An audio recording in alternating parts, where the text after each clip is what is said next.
జగన్ గద్దె దిగ్గానే బయటికి వెళ్ళిపోయినటువంటి వాళ్ళలో రాజ్యసభ స్థానాలు పొంది బయటికి వెళ్ళిపోయినటువంటి వాళ్ళు, రాజీనామా చేసి ఆమోదింపజేసుకున్నటువంటి వాళ్ళు మోపిదేవి వెంకటరమణ, బేదమస్తాన్.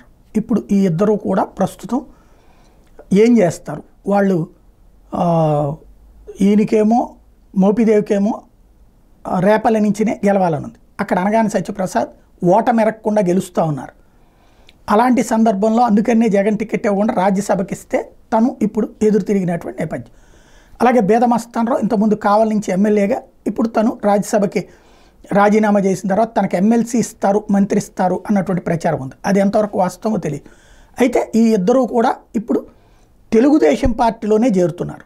వీళ్ళని ఎంపీ చేస్తారా మళ్ళీ రాజ్యసభకి అంటే కాదు, వీళ్ళిద్దరికీ ఎమ్మెల్సీ లాంటిది ఇచ్చి మంత్రి పదవి ఒకళ్ళకి, తర్వాతన నెక్స్ట్ సీట్ ఇంకొకళ్ళకి ఆఫర్ అన్నటువంటి మాట వినబడుతోంది.